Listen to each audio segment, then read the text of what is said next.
Hello प्यारे बच्चों, कोमपल हिंदी कार्य पुस्तिका कक्षा 5 पाठ 18 आज़ादी में जीवन। प्रश्न पहला है, निम्नलिखित शब्दों का विलोम शब्द लिखिए। तो गुलामी का आज़ादी, बाहर का अंदर, मुस्कुराना या हंसना का रोना या मुरझाना, मुरझाना का खिलना, जीवन का मृत्यु, दुखी का सुखी। प्रश्न दूसरा है, निम्नलिखित शब्दों को शुद्ध करके लिखिए। पिंजरे तो पिंजड़े होगा, जीवनी तो जीवनी होगा, कैद यानी कैद होगा, क्या है गुरता तो गुरता होगा, कली तो कली होगा, ग्वारा इसका सही वाक होगा ग्वाला। अगला प्रश्न है, प्रश्न तीसरा है, नीचे लिखे शब्दों को पूरा कीजिए। तो यहाँ पे सु आधा गा और गकर गा, ये हो गया सुग्गा, तो अतकरता तोता, म न चकरचा हा कर हा, मन चाहा, जी व अना जीवन, चाहा चाहाना चह चहाना, ये दा हा अड़ा दहाड़। प्रश्न चौथा है, अपने आसपास रहने वाले पक्षियों की जानकारी प्राप्त कर निम्न तालिका को भरिए। पंछी का नाम, रंग, निवास। तो पक्षी का नाम तोता, रंग हरा, निवास घोंसला, कौआ काला घोंसला, बत्तख उजला पानी में, कोयल काला घोंसला, गोरैया भूरा घोंसला, मुर्गा उजला लाल काला दरवा। प्रश्न पांचवा है, निम्नलिखित शब्दों में ई की मात्रा जोड़कर नए शब्द बनाते हुए उनका वाक्य में प्रयोग कीजिए। गुलाम तो हमें इसे ई कार्य जब जोड़ा तो गुलामी गुलामी में कोई नहीं रहना पसंद करता है। आज़ाद तो ये जोड़ेंगे, आज़ादी होगा, आज़ादी सबको प्यारी लगती है। प्यार तो इसे प्यारी प्यारी चिड़िया चहक रही है, ये हमने वाक्य बनाया। अगला है, तेज, तेज का होगा तेजी, तेजी से हिरन दौड़ता है।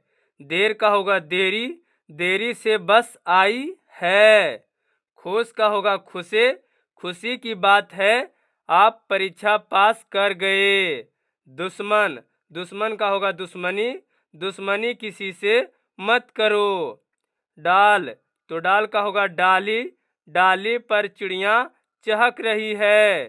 प्रश्न छठा है, निम्नलिखित शब्दों के बहुवचन रूप लिखिए। बहुवचन यानी कि ज्यादा, एक से ज्यादा।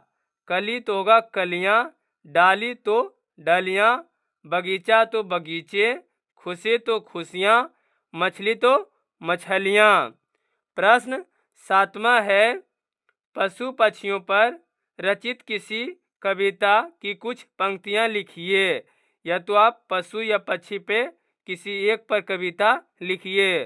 तो हमने लिखा है पंछी पर, मैं तोता हूँ मैं तोता हूँ, हरे रंग का होता हूँ, चोंच मेरी लाल है, सुंदर मेरी चाल है, मीठे फल मैं खाता हूँ, बागों में उड़ जाता हूँ।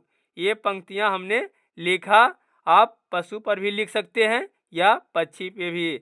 अगला प्रश्न है, प्रश्न आठवां है, अपनी पसंद के पशु पक्षी का चित्र बनाइए तथा उसके बारे में लिखिए।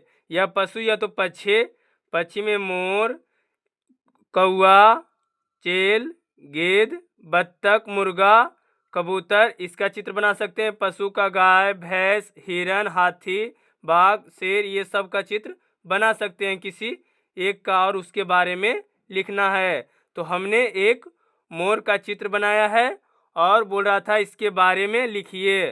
तो हमने नीचे लिखा है कि मोर एक सुंदर पंछी है, इसके 2 पैर होते हैं, इसकी गर्दन लंबी होती है, इसकी 2 छोटी आँखें होती है, इसके पंख बहुत सुंदर होते हैं, यह जंगलों में पाया जाता है, यह बारिश के मौसम में नाचता है, यह भारत का राष्ट्रीय पंछी है। भारत का राष्ट्रीय पंछी मोर है।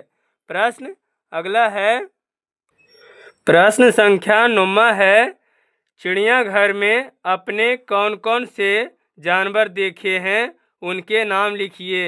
ये चिड़ियाघर में सिर्फ जानवर का नाम पूछ रहा है, तो हमें जानवर का ही नाम लिखना होगा, पक्षी का नहीं।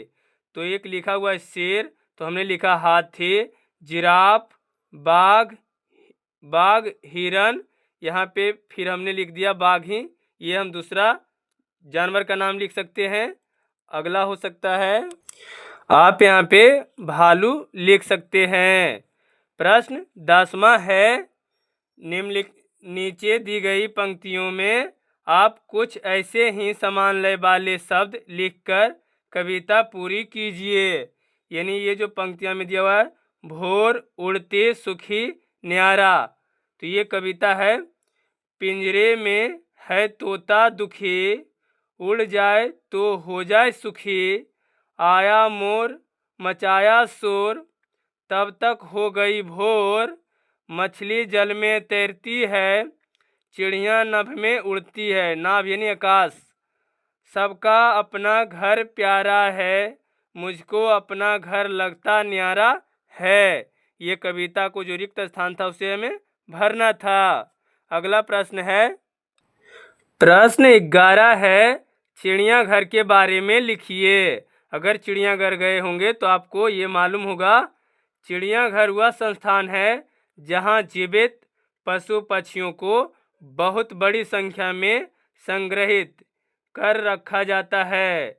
लोग इन संग्रहित पशु पक्षियों को सुविधा और सुरक्षा पूर्वक देख सके। यानी संग्रहित यानी कि एक जगह करके सभी लोगों को अलग अलग जानवरों को रखते हैं, और सुविधा पूर्वक यानी सुरक्षा पूर्वक यानी जाल वगैरह लगा हुआ रहता है। आम लोगों को देखने के लिए सभी लोगों को इसकी भी सुविधा की जाती है, और यहाँ अनेक प्रजनन और चिकित्सक आदि की भी व्यवस्था होती है। और चिड़ियाघर में सभी जानवरों के अलग अलग चिकित्सक यानी डॉक्टर लोग होते हैं। चिड़ियाघर में हम अपने पसंद के जानवरों को बारे में अधिक से अधिक जानने की इच्छा रखते हैं। अगर हम चिड़ियाघर जाएंगे तो हमारे जो भी जानवर या पशु पक्षी पसंद होंगे उनके बारे में हम अधिक से अधिक जान सकते हैं, और लुप्त हो रहे पशु पक्षियों को बारे में हमें एक अलग अनुभव प्राप्त होता है। लुप्त यानी समाप्त हो रहे पशु पक्षियों को बारे में हमें जानने को चिड़ियाघर में मिलता है, और उसके बारे में जानने से हमें एक अलग अनुभव प्राप्त होता है। आज की चैप्टर ये समाप्त हो गया प्यारे बच्चों। अगला पाठ आएगा पाठ 19 अंधेरा नगरी। आज की वीडियो यहीं तक है। अगर वीडियो आपको अच्छी लगी तो वीडियो को लाइक शेयर सब्सक्राइब जरूर करें प्यारे बच्चों। इसके लिए आपको बहुत बहुत धन्यवाद।